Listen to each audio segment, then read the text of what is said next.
এই বলতো, আজকে কি তুই পড়া করে এসেছিস? আগের দিন ভূগোলের যে চ্যাপ্টারটা পড়িয়েছিলাম সেটা পড়েছিস?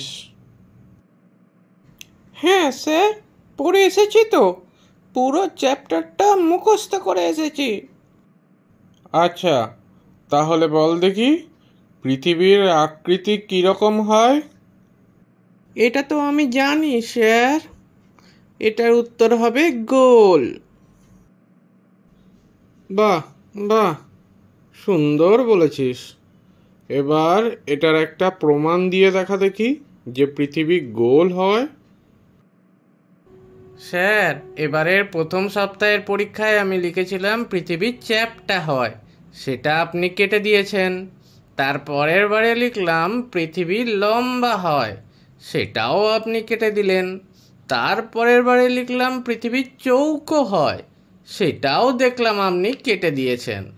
তারপরের বারে লিখলাম পৃথিবী ত্রিকোণাকার হয়, সেটাও আপনি কেটে দিয়েছেন। তাই পৃথিবীর এখন আর গোল ছাড়া কিছু হওয়ার উপায় নেই স্যার।